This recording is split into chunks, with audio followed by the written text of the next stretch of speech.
Yes. Thank you.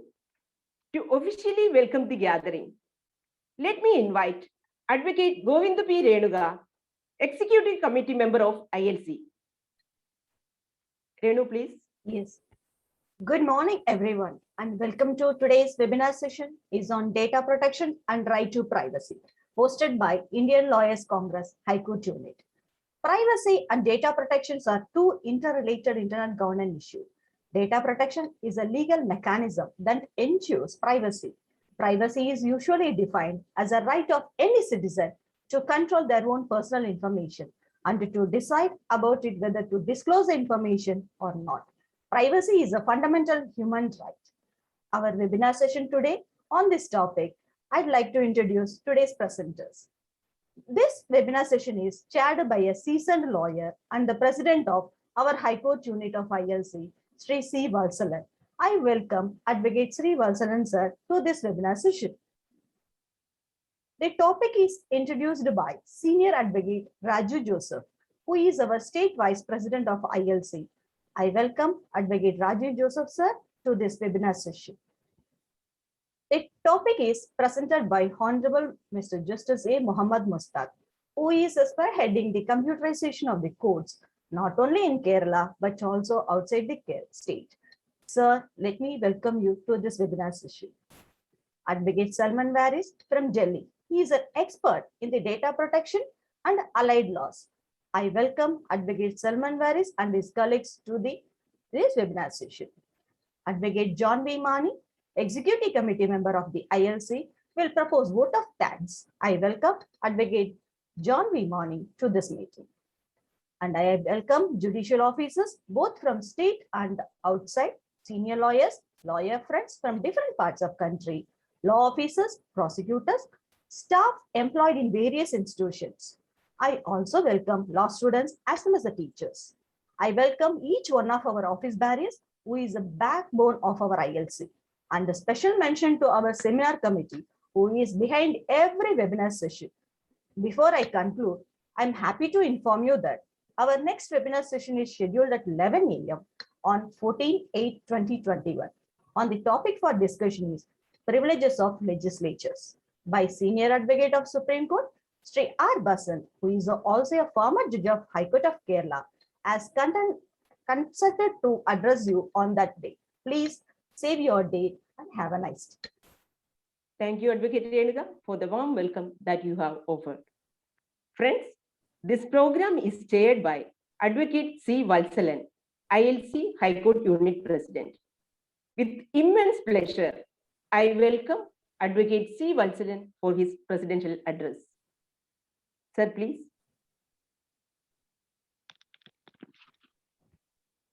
Sir, mute.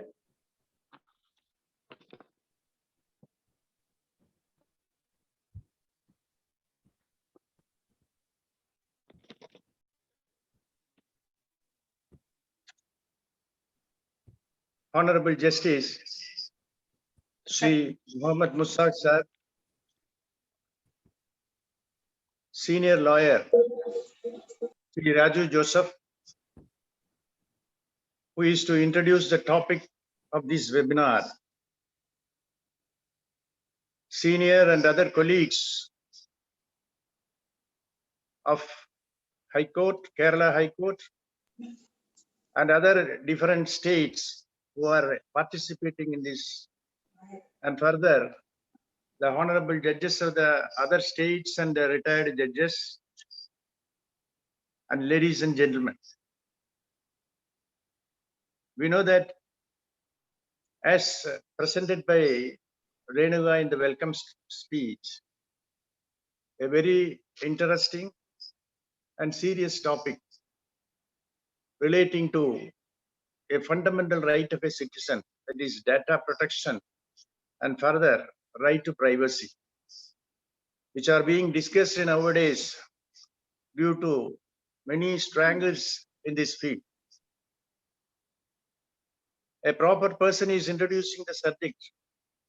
Our beloved Vice President, as well as the Senior Counsel, Sri Raju Joseph, who is well versed in such subjects on his practicing days. I think he will be presenting this to all the members who are attending this webinar. And especially the webinar is to be presented with the subject by our Honorable Justice of the Kerala High Court, Sri Muhammad Mustaq, who while he was a lawyer was polite but shrewd in the conduct of his case, and further as a judge delivered historical and landmark judgments, as we all know. And especially many of his judgments are being accepted as a final verdict by the Honorable Supreme Court. Sir, on behalf of the Indian Lawyers Congress High Court Unit, was very great pleasure. And with all respect, we are very glad that you are presenting this subject on behalf of the Indian Lawyers Congress. We respect your presence, sir, in this webinar. I conclude with this speech because of the time limit that has been prescribed by the unit, so that I leave from my speech so as to give the venue to others as per the agenda. Thank you. Thank you, sir. Thank you for your kind gesture.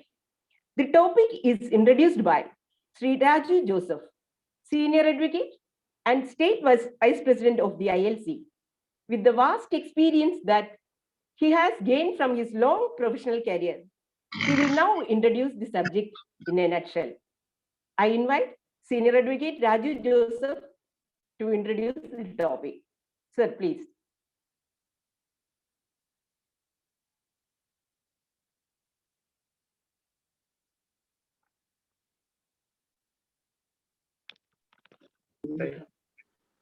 Honorable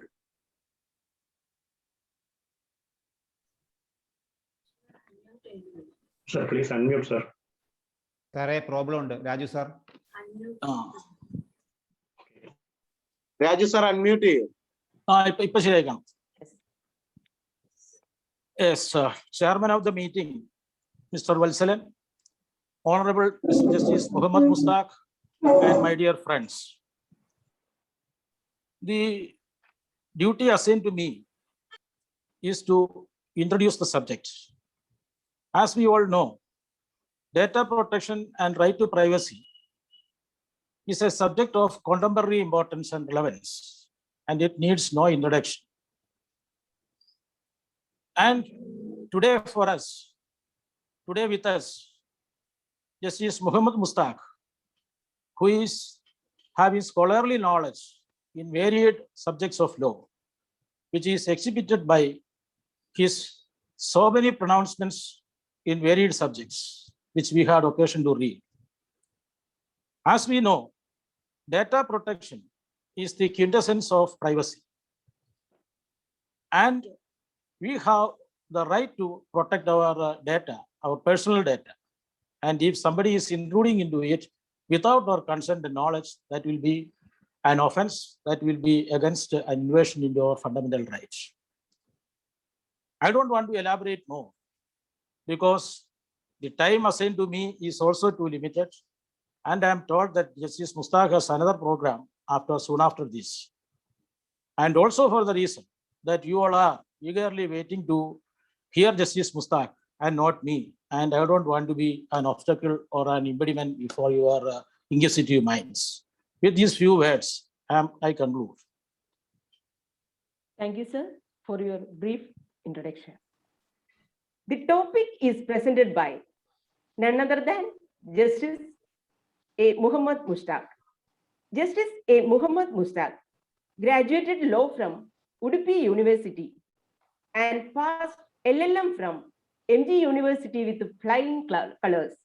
Later, His Lordship did his master's in computer application and data protection at Paris University, commonly known as Paris 11 University, which is situated at France. Justice Mustaq is presently the chairman of the Computer Committee of the Kerala High Court, as also a member of the Data Protection Committee constituted by the Honorable Supreme Court. It is with immense pleasure that I welcome Justice A. Muhammad Mushtaq to address the audience. Participants, please note that you can leave your questions in the chat box, which will be answered in the question and answer session, which will last for 10 minutes after the speech. Sir, please. Thank you, Ranjini. Thank you, Wilson. Thank you, Raju Joseph. Thank you all who are present in virtually. Maybe due to my other commitments today for a meeting with the Supreme Court E-Committee on data protection, I have asked Ranjit to change the time at 10 o'clock because other meeting is at 11:30. Data protection, of course, data protection and privacy, when it is itself would signify the whole idea of today's meeting is to have a kind of deliberation on personal data. And when a data protection means it is have a large ramification. It includes so many data, including institutional data, organizational data. Of course, sometimes that may also qualify personal data. Now, I'm sure that the subject today is in fact is on the deliberation on the personal data. Well, what?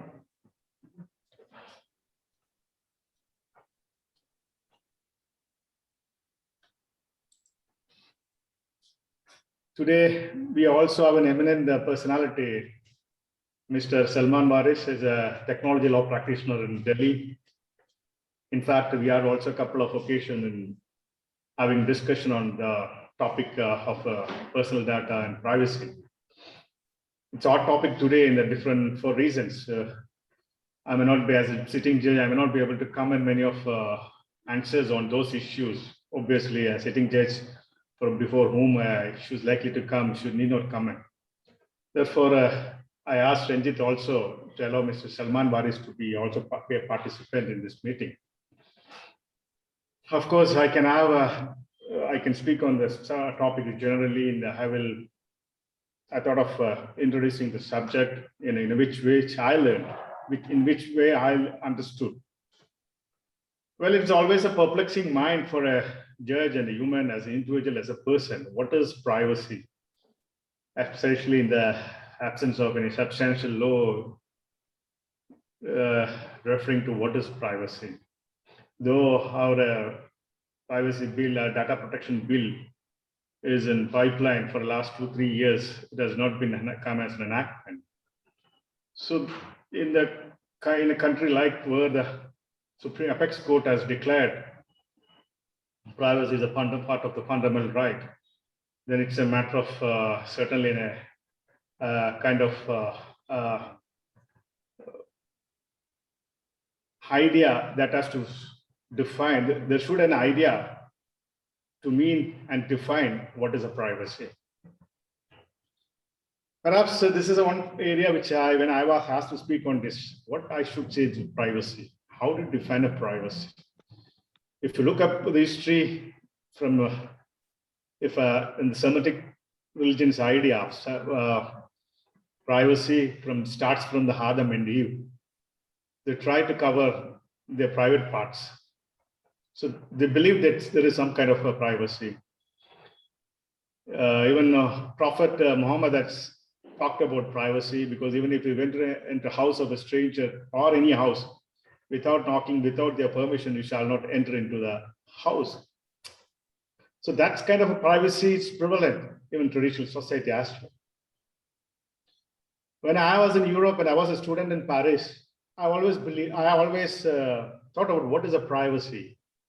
I always found in the streets, and everywhere in the train, the young couples engrossed or animated lovemaking.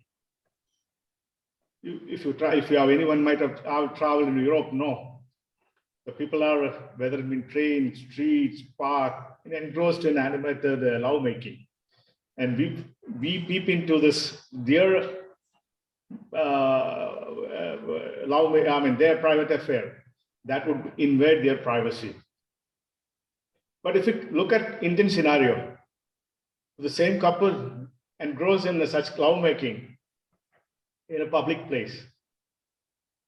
Certainly that would invade the privacy of the passers and others. So Lucas diametrically opposed ethos, values evolved in a different society. So different societies are having different ideas and norms and understanding what is a privacy and what is not privacy. If you ask a printed telephone bills in France, you require consent because that will affect the privacy of the subscriber. So no telephone company service provider will generate a telephone bills with numbers of callers details because it would affect the privacy. Many European directives speaks about the surveillance cameras. Schools have been asked to remove the surveillance camera. Obviously, it is protect the privacy of single mother. But we use the surveillance camera in our schools for the purpose of security. So look at the issue in a different angle and different dimension. How do you define the privacy? Especially when when we declare that as a fundamental right. We have serious issue now faced by all the courts. That's why the Supreme Court constituted a committee of 5 or 6 members. Mr. Rajiv Shakhter is leading the committee, and I am one of the members. How judgments are in public domain. It gives all the details. Even if you mask under the law, which is particular legislation, some of the legislation demands masking of the names of the parties. But still, the judges quote the deposition testimony and refer the names. Sometimes they refer some of the details in minute for discussions in the judgment. That expose the private details of the parties who gave the evidence. We have a serious trouble in discussing this. We have almost 3 meetings. We have constituted a committee, subcommittees and all. We are collecting caste details, the gender details, other details. Everything is reflected in our judgments. We declared the privacy, the Supreme Court declared the privacy is a fundamental right. Except, but our judgments otherwise disclose all the details. Whether it be in case of family disputes, in matrimonial cases, divorce, adultery, cruelty, whether in the cases of criminal cases where details of criminals accused are reflected. Even if it is imputed, it will be there in the public domain. We are living in an era of 4th revolution. Perhaps we are more concerned about privacy in the era of information technology. 4th revolution is coined by the World Economic Founder, the founder of the World Economic Forum, Cruz. The first 3 phases were over. The agriculture, industrial, and cyber, now in technological revolutions, where there is hardly to distinguish between our private and public content. Today, if you log in and start searching of any product, if you have a social media account, you will get all the advertisement, what you have searched for in the Google, because machine understood what you want. Your sexual orientation, your personal taste, your personal dispositions, all read by machines. Machine is having capacity to read your mind. The machine can read my judgment and predict the outcome of the cases before me. There are softwares developed by company which can predict the outcome of a particular case, because it reads the mind of the judge, the past judgment, and predicts the outcome.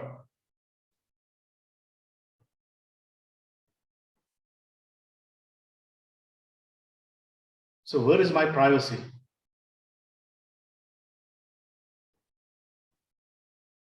The machine, it going to lead us. The machine, we developed the machine for assistance, but today machine will decide what we require, what we don't require. Today you find a lot of controversies erupting using the Facebook's data for market purposes. Data monetization is one of the key issues, because you know your inclination, political inclinations, what you preach, what you speak, what you write in the Facebook or social media. It can read and understand your sentiments and able to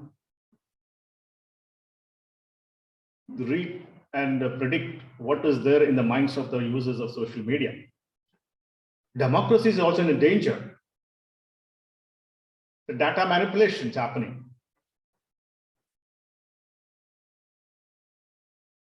The democracy's core pillar of the democracy is informed choice.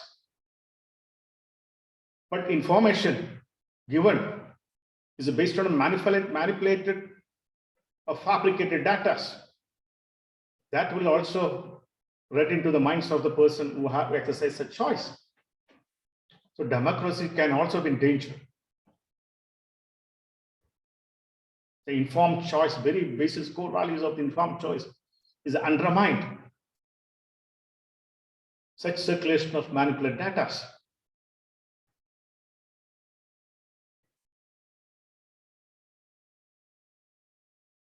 So where then democracy would lead to us? It's not a mere question relating to the individual data, personal data. But institution would be at stake. So as I pointed out earlier, if a litigant can read particular outcome of my judgment, my case before me,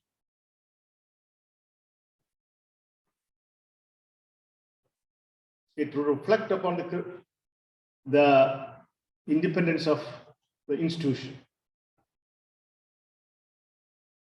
The credibility would be shaken.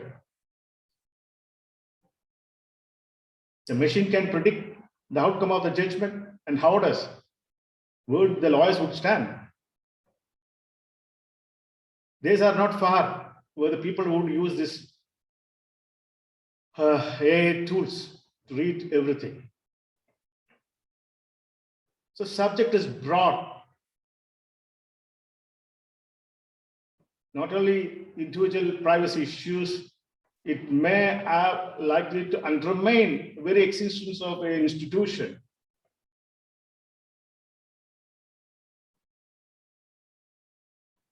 In a constitutional bound state.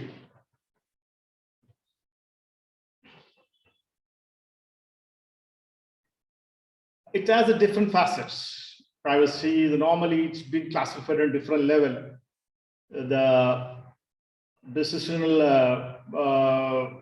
constitutional privacy and informational privacy. If you read the judgment of Puttaswamy, you get to know that how the Puttaswamy judgment deliberated over different facets of the privacy. And every individual has his own identity. From Universal Declaration, from European Conventions on Human Rights in 1950, International Covenant on Civil and Political ICCPR rights, all reflects such protection, the person and his family. Perhaps today's all privacy laws evolved all these concepts referred in this human rights jurisprudence. The decisional autonomy refers to the control of an individual about his physical and moral control of him. So that is why in the context of American jurisprudence, with a lot of issues is in public domain related to abortions, whether abortion is a part of decisional autonomy or not. An identity of the sex, to be honest, transgender's right. That's part of the decisional autonomy. One has, in fact, the last judgment, I also had to speak about this in the context of a family dispute, a divorce case. Marital privacy, women has his own identity and autonomy not to have sex has to be respected by husband. That leads to marital rape. So decisional autonomy is a very superior right available to every individual as a human, even without reference to the Constitution. It's a natural right. That was reflected in the Universal Declaration, Human Rights Conventions, and ICCPR conventions. A decisional autonomy. The other class is informational privacy. Details of my private rights. Social media are now being circulated with all set of details of individuals. All sort of information is available. When Rajesh Vijayan log into Facebook, he refers to the kind of information of all related. Of course, I see the presence of Rajesh Vijayan here. Yes. The social media flooded with a lot of information. People have a right to protect their information, the ideas. We have to be very cautious. It's true, we don't have a law, we don't have a regime to sue someone before the civil court because of the exorbitant court fee one need to pay.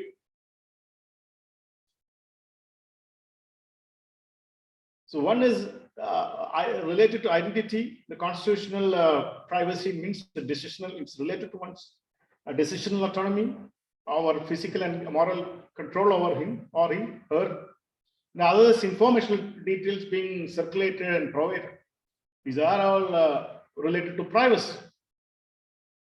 But complex problem arises distinguishing between a fundamental right and privacy as a tort. This is a very, problematic question because we don't have a data protection law which define what is a personal data and what is not personal data. Personal data means genetic details, there is DNA, what is inherited by him, biometric details, the facial fingerprints, etc.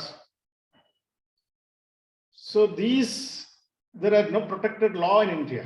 So we read into the fundamental right. The fundamental right, hardly there is a distinction between fundamental rights and human rights, because both rights is a group right and one individual or citizen is derived from the group rights, a collective rights which is available to common to all the fundamental rights, not because of his personal rights available to him. It is available to him as being part of the group and a collective right. That's a common feature of fundamental rights and human rights. And he is entitled being part of the group. But civil wrong is totally different. Starts in it's purely a matter related to the subject, like the particular individual. It is nothing to do with the common features. But there we need to distinguish what is a collective, what qualifies as fundamental rights and what is not qualified as a fundamental right. This is a very problematic question. People may rush to the High Court with a writ petition or on 226 to establish privacy rights. Not necessarily court should entertain such cases because it not necessarily should be a fundamental right. It may sometimes it's a purely a feature related to him, the privacy rights, private and a civil wrong. It can only constitute a civil wrong. This has to be analyzed in the context of a particular issue. There are no Of course, I try to distinguish in one of my judgment relating to the location of Abkari near toddy shop near to the residence. But it's very difficult to distinguish these features, distinct features of fundamental right as well as privacy rights being a civil infringement of private rights being a civil wrong. Well, I broadly introduced the subject. Mr. Salman also Varis joined. Maybe if I have time, I will refer to a couple of judgments of Apex Court. And thereafter, we can go for a deliberation. Mr. Salman, you can join, you can.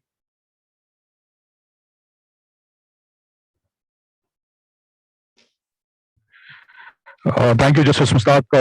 This is really an honor to be sharing the dice with you. And thank you to the organizers for this opportunity. I think once Justice Mustaq has shared his views, it's very difficult for me to sort of add to it. But to enhance the academic atmosphere here, I would sort of suggest that maybe if we can have more deliberations and we can take questions. I think I just refer some of the judgments which I noted here. As Ranjit has pointed out me, some of the judgments should reflect so that I'll reflect upon those judgments. And thereafter we can go for some discussion on it. That would be appropriate, I believe. Yes, sir. Yes, sir. Ranjit, is it okay? Yes, sir. Yes, sir. Absolutely all right. I think it starts with the Karak Singh case. We know that with the surveillance law, which has been called in question before the Supreme Court. Karak Singh's case is maybe youngsters what I put in the citation, the chat here.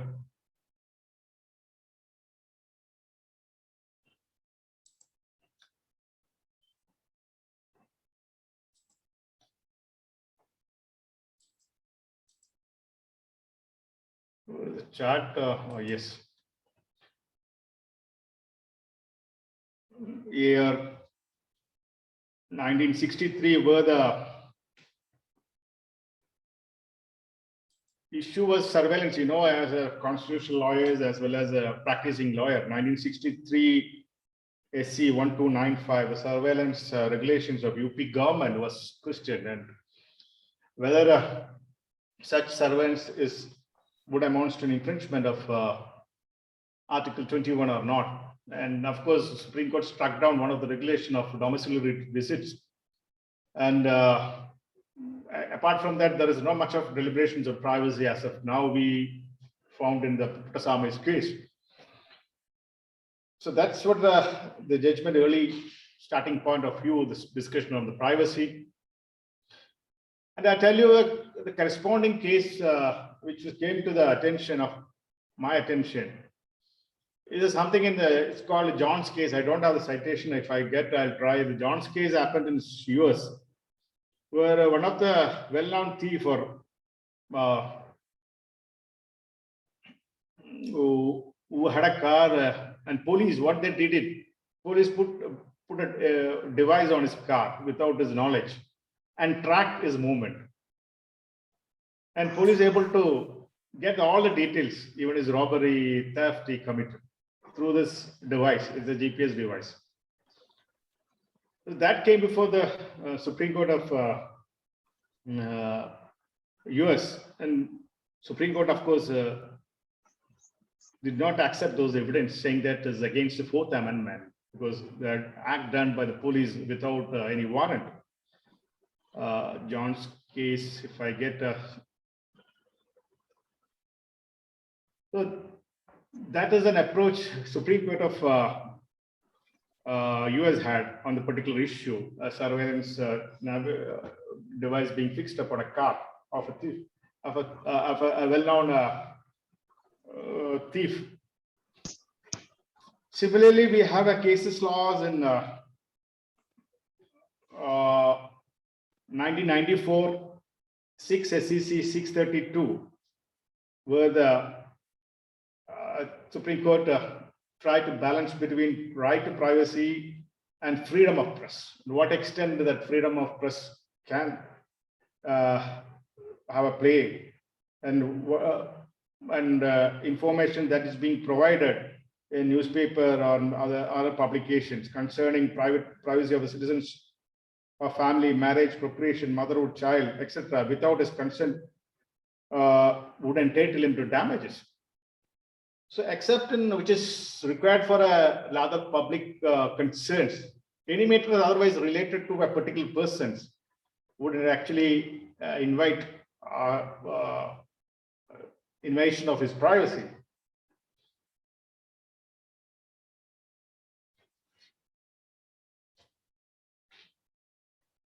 The similar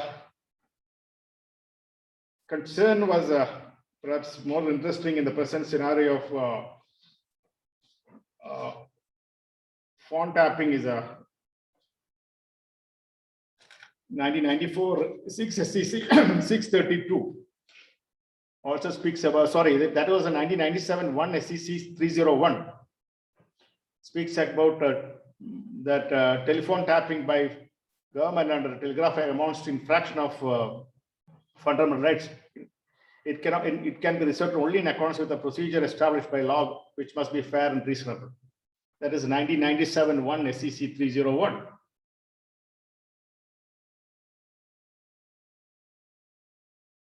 Another interesting case which came before the Supreme Court is 1998 8 SEC 296. In fact, there is an interesting case where a doctor whose marriage was fixed, engagement was over, and doctors, the would-be bride or her family collected medical details from an hospital and found that this doctor, the groom, had AIDS. That is 1998 8 SEC 296. So disclosure of personal details was an issue before the Consumer Forum, and it reached consumer's highest forum, and thereafter the Supreme Court. It's a delicate issue. Furnishing a details, you know, it's a time where there is no law regarding personal details furnishing. So Supreme Court upheld the act of the hospital and justified it because it is on public good. But what circumstances such details can be furnished, whom it can be furnished, it's really a complicated issue. Maybe a person who may be likely to be damaged or injured consequent upon non-disclosure certainly would be entitled. But there are no parameters for disclosure of such details. This is where the demands for requirement of law. This is where the place where we could demand for need for a law, because there are details which may be required on particular purposes, my personal purposes, for making my own choice or forming my own opinion or decision in a particular circumstances. But there are no mechanism under law furnishing such details. And European directives, there have been European directives issued in 1995, 46/95, and in 2016 directives, which followed by many of the European Union member states. There are mechanisms, there are authorities constituted. Personal data cannot be transmitted without juncture of that authority.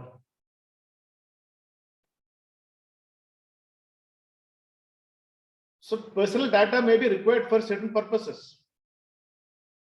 There must be certainly demands, there must be some kind of procedure, some kind of authority which decides whether it can be furnished or not. That mechanism we don't have in India. That is the reason people are rushing to the court, whether it be civil court or court, constitutional court, to protect their privacy. So that mechanism is badly needed in a country to regulate dissemination of data, either in forum, public forum, or social media, or otherwise. So this decision itself an eye-opener. When one individual requires a private details of someone, there is no mechanism for him to seek such details. Hospital need not necessarily provide all private details for data of a patient whom they have treated. But if I'm making a contract, I can some kind of alliance with such a person, I need to know what kind of disease he had suffered. Hospital only now would disclose under compulsion of the order of the court. Court cannot entertain a petition, even suppose an issue of assuming a situation of marriage. How a court can entertain before marriage such plea? Which court will entertain? So this is really a matter. Today we need to know the details of many, like the right information. Right information fortifies that public authorities and public institutions, organizations must provide such details which may be required by an individual to form his own opinions. Similarly, we also need to know the personal details of other individuals whom we interact. In a society, an individual forms opinion and makes its decision based on his perception, what he conceives, on what he conceives. So you must be in a position to take such decisions.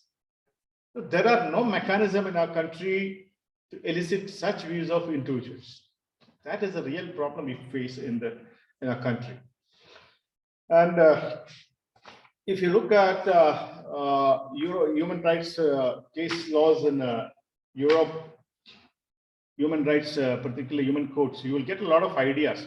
In fact, I adverted in one of my judgment in location of toddy shop near to residential areas, because that has caused a lot of issues.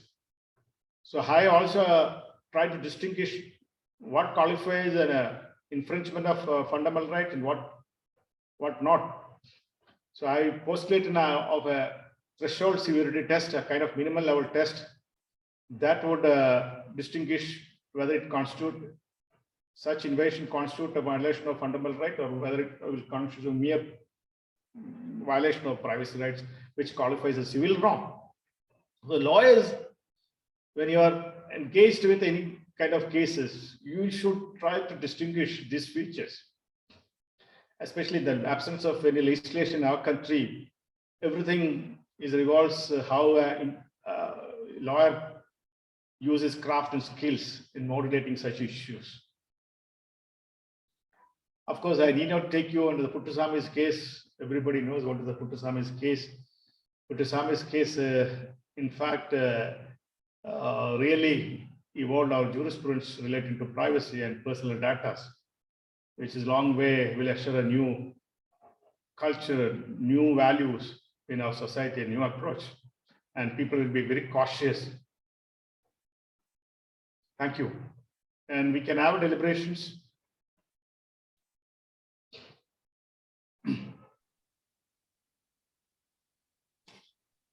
Thank you, sir. Thank you for your erudite speech. We will remain obliged forever.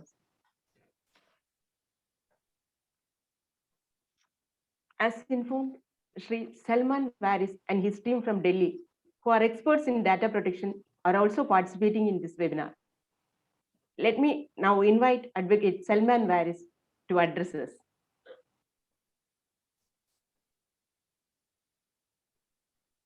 Sir, please.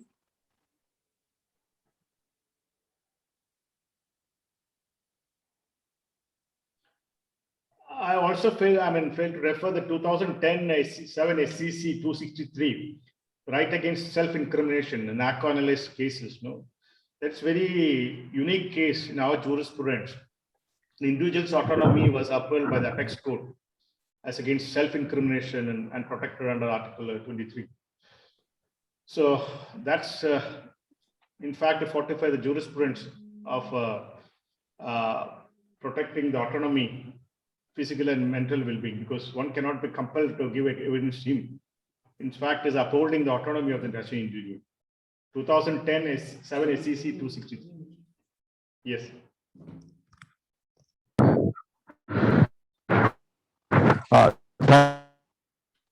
Thank you, again,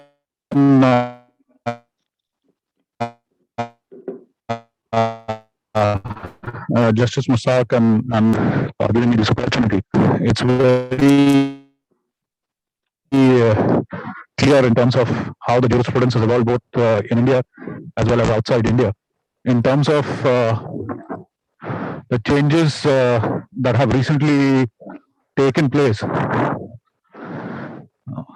they are obviously having far-reaching consequences, and in that sense, especially what we hear these days in terms of the Pegasus scandal, which is now, of course, under consideration by the Supreme Court as well.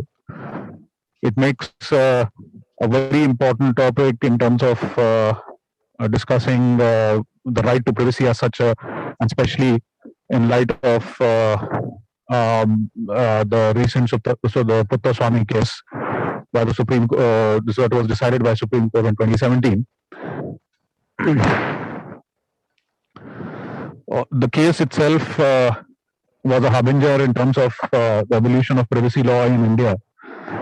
The government has now, of course, initiated the process, and we have a draft bill in the parliament on the personal privacy law. While we are still awaiting the report of the Joint Parliamentary Committee, the law itself, the way it would be finally formulated, it's anyone's guess, because while there was some basic draft that was prepared,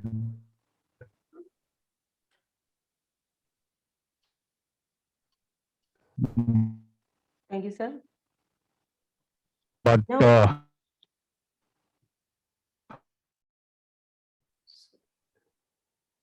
Now the question and answer session. Questions will be read out by Sri Sherijit Thomas. I now call upon Advocate Sherijit Thomas to read out the questions. Terry has put in the chat box that John's case. There's very interesting case. You must read. The citation is there in the chat box. Yes. Sherry has put in United States versus John 615544. Yes, sir. As of now, we have not. Yes, sir. As of now, we have not received any messages in chat box. We are waiting for it. And I have made. I saw you are put in that chat box. Yes, I have put it. I have put it. I meant that the other questions are not come yet. Okay.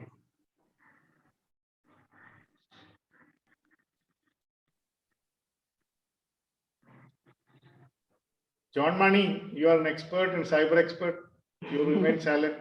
Much, my lord. I have one doubt, my lord.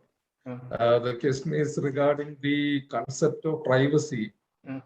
Lordship have introduced that subject and has spoke about machine learning and artificial intelligence, which can result in predictive learning, and which can also, by that we can finally identify what would be the proper outcome of a case. Yes. So is that for good or bad? Can you explain on that aspect? There is already software in, I think, LexNext is, in US courts. And one of the report, I remember, accuracy level is 70 to 80%. That means the accuracy that predicted by that software is 80% as accuracy. If some cases coming before me and the particular issue is data fed into the machine can predict what could be the outcome of such case in the court. Now it's more of ethical issues involved, and institutional independence itself would be stake, because beforehand people were able to know what is the kind of judgment I'm going to render, and more accuracy level is, as I said, is 80%. I believe it's 80%.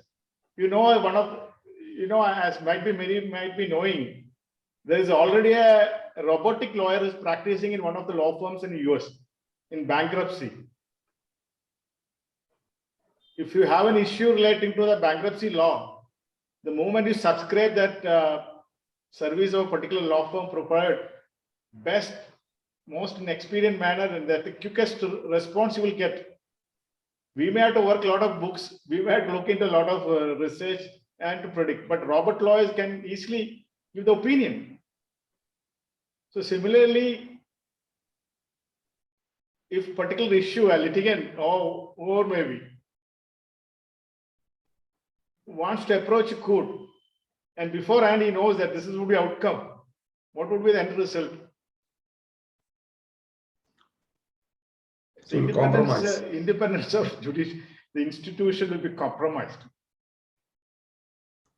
Not only it's unethical, of course, we call it unethical because of how we have fashioned something is against some kind of moral principle. Unethical means something which we believe against certain moral values and it's against it. This software is already available. I'm sure that if you search in the net, you will get it is developed in the US and the software is available. LexisNexis it seems to have developed the software. So it needs to be controlled by some kind of regulatory mechanism. So is there any area in which this machine learning and artificial intelligence can help the litigant or the judiciary? Certainly. The legal opinion is most important, the facet of judicial, lawyer's function. Lawyer can, instead of searching many books, libraries and all, of course, as you know that what is outcome of a data analysis done by a machine, it's only what we fed into the machines. What all the data is available in the machine analyze and gives an outcome. That is the reason I said earlier, if your data is manipulated, fabricated, analyze and outcome would be different. So as far as the lawyer is concerned, in a single click, you will know the particular issue. Even you can frame a question of law based using the artificial intelligence. Machine learns everything.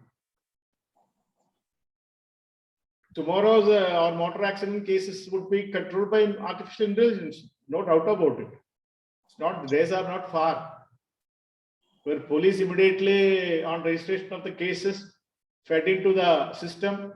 It fetch all the details from the insurance company, motor. There is a motor department. There is having a software. I forgot it. The Vahan. Data, their data is available. So particular driver is having a license or not, badges having or not. It is there already in there. Lawyers need not do any exercise. The machine will read everything, even calculate the amount and provide all the details. What would be the outcome? So the human involvement in a judicial, in a decision-making process, how far isn't it vital to the administration of justice? My question is that how far we can permit the technology? That's my questions. I think a human judge will not lost his job. I'm sure that because justice is a kind of virtue, no. It is not reflected upon the data. It's kind of ethos, an analytic human mind. A machine cannot do that function. It may have a kind of empathy. It may have emotions. It may carry certain values. What is predicted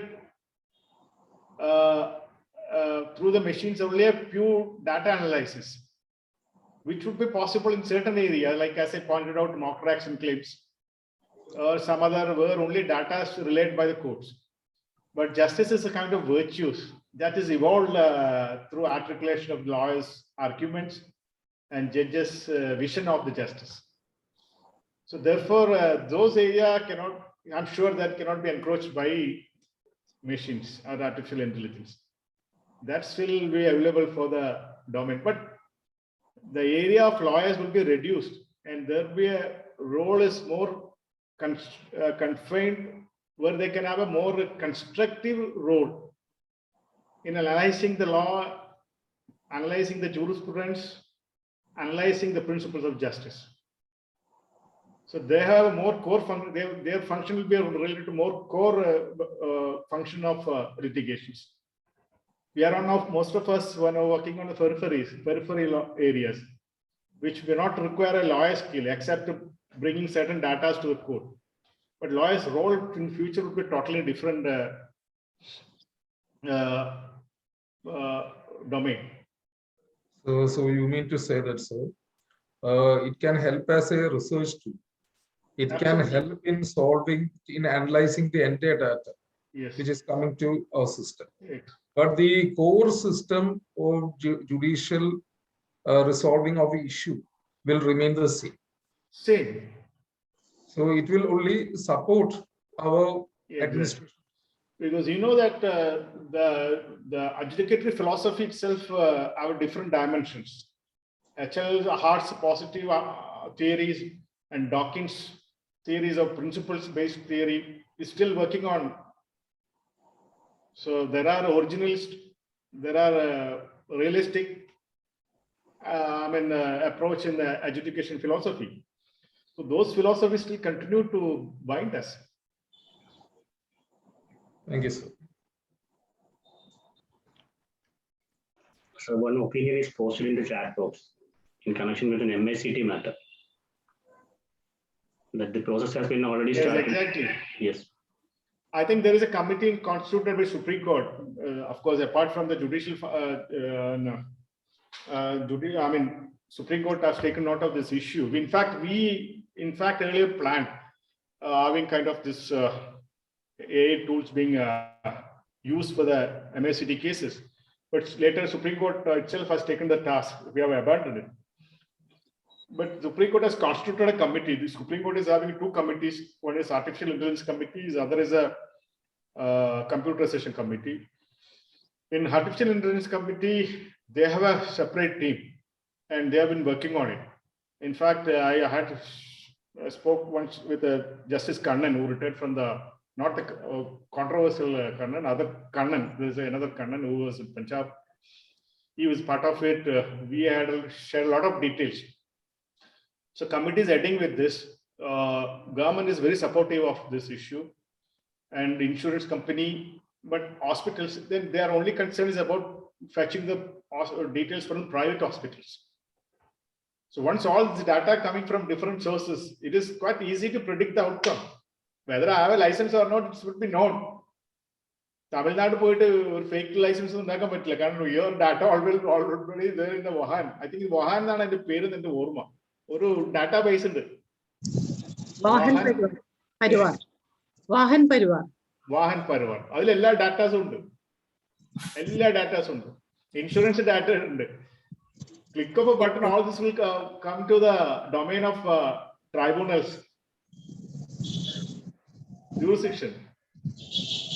Police now case police has a duty under the relevant law. I think is a motor accident to report such cases to tribunal. So police has to feed all these details. Only one good thing about going to happen is there won't be mafia around motor accident claims. So it will be evenly distributed among the good lawyers.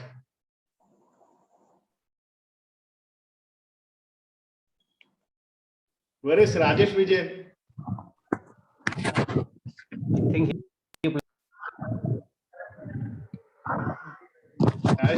Justice Mustaq, this is Salman Waris. I've just joined back. I'm sorry for the technical issues. Connection problems, yeah. That's right. Am I audible? Yes, Salman. Yeah. So I'll just add to what you were saying, because I think this is very relevant in terms of the future, both in terms of law and in terms of also the decision making and the final adjudication of the cases. Vahan software as such has been very helpful in terms of dealing with the motor vehicle cases, because it is not just the challan data, but it is also the locational data of a vehicle at a particular point, whether it's in terms of accidents or it is in terms of a particular toll at which the vehicle crosses, is now being used by police in investigation cases.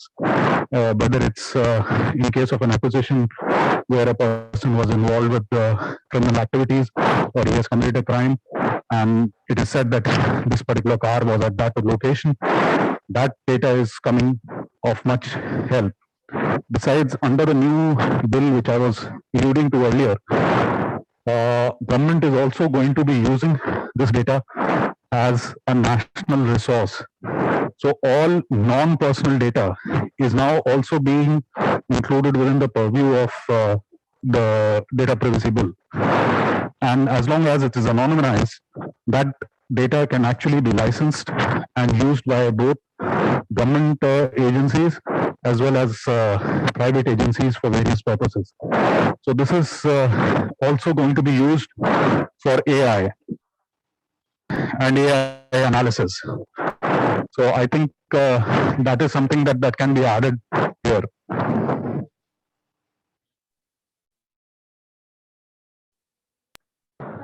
Thank you. Thanks.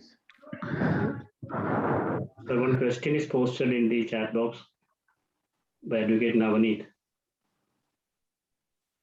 Whether it is proper for the state to resort third parties on issues involving the collection of sensitive data of citizens, since in most cases there will be an arbitration clause in the agreement between the state and the third party, and the seat of arbitration will be outside India.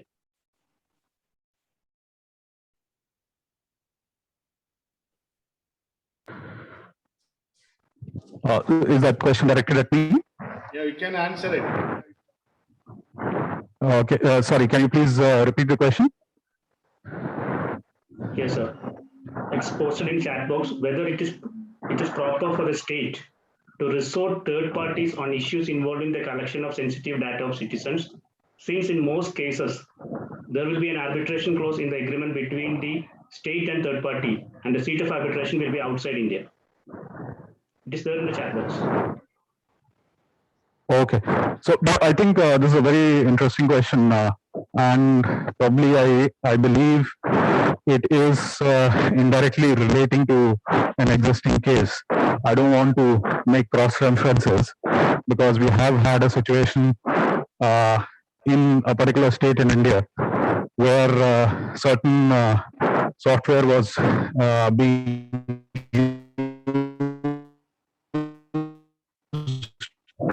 and maintained by private, and they were use of dispute resolution, which was actually for Singapore. So I think in terms of government entering into that, there have to be appropriate clauses built to safeguard the data of Indian citizens, which is private and which is actually sensitive.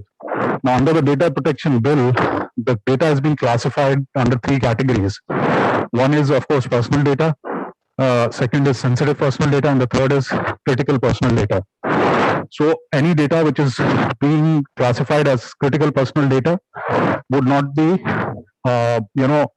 taken or allowed to be taken outside India, which I think should take care of your concern.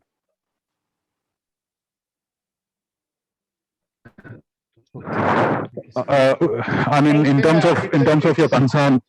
I think it's similar to the European Yeah, directives. The transmission of personal data without and abroad, it's not permissible in European directives as well. It is mentioned in directives in 46/95 as well as subsequent directives. That transmission only is possible through the permission of the authority. It is all same thing. It's in parameter. It seems in Indian legislation as well, in the proposed bill as well. Yes. Thank you, sir. That's right, sir. That's exactly what the provision is, and there is a due process which has been incorporated in the bill with regard to seeking permission and approvals for transmission of this data. We have recently seen, with regard to data localization of MasterCard and other international card details.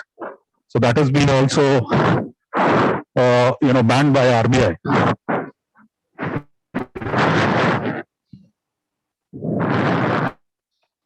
Thank you, Shri. Now, let me call upon Advocate John V. Mani, member of the Executive Committee, to propose vote of thanks. For the let Mani, me ask, please. for the let me ask one, Zakaria, you have some question. let me ask one question. Sir, am I audible? Yes, you are audible, Zakaria. Yes.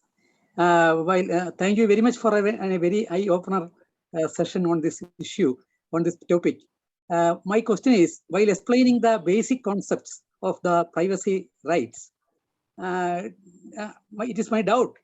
Did you mean that the privacy rights can be classified under the tortious law?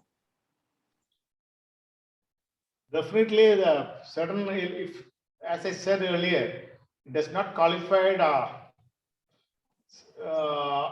to be considered as some kind of group rights. No, the human rights as well as fundamental rights all qualify as group rights or collective rights. So, for example, right to health, right to education, these are all we call as human rights as well as fundamental rights. So similarly, there should be an element of fundamental rights when you claim is a right to privacy. For example, something may be a mere nuisance. It may invade your privacy. That doesn't mean it's a violation of fundamental rights. Suppose the example, your neighborhood, somebody is residing and always open their windows and making some kind of nuisance. It may invade your privacy, but doesn't mean it's a violation of fundamental rights. It's so peculiar to you alone. That invasion of privacy is only peculiar to particular individual. It is not available to group rights. So that's where I said you must try to distinguish what is qualifies as a civil wrong, what qualifies an infringement of fundamental rights or human rights. So unless it qualifies in terms of group rights, it cannot be called as a fundamental rights. So if you read the jurisprudence of human rights, you will get to know this.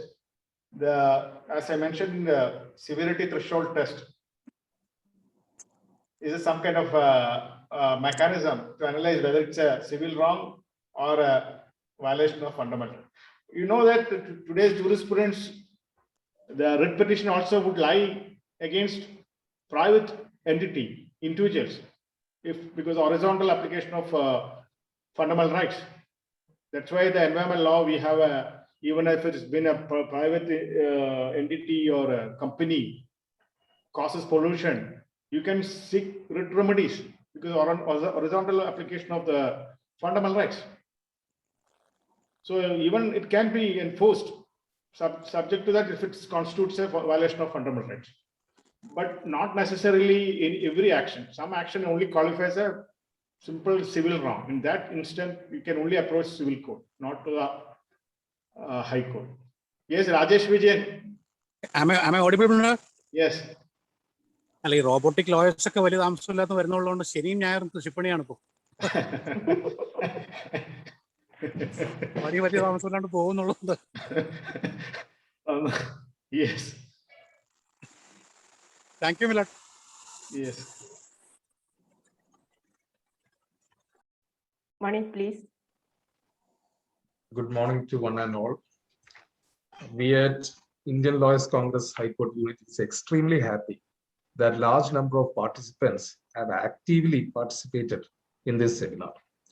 Today's topic for discussion was data protection and right to privacy. His Lordship Honorable Justice Mohammed Mushtaq have detailed explained this subject to us. His concerns like the absence of a proper data protection law in India to address a tortious remedy for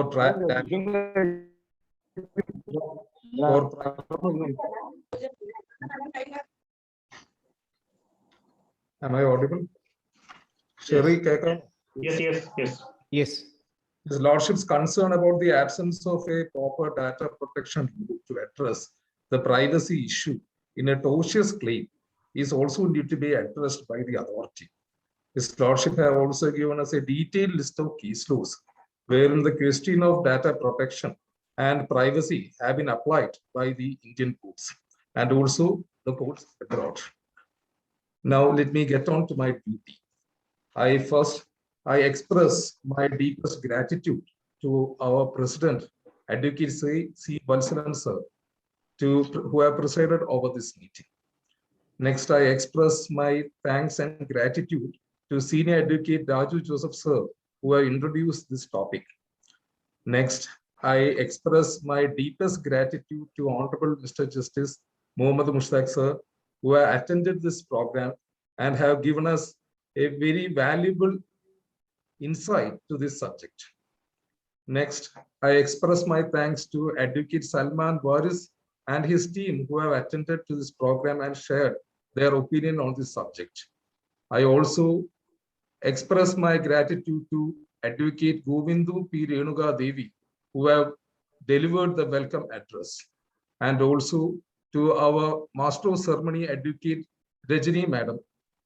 And I also express my thanks to the serving and retired judicial officers who have attended this function, and also to the senior counsels who have attended this webinar. Finally, I also express my gratitude to all those participants who have attended this seminar and have made this a grand success.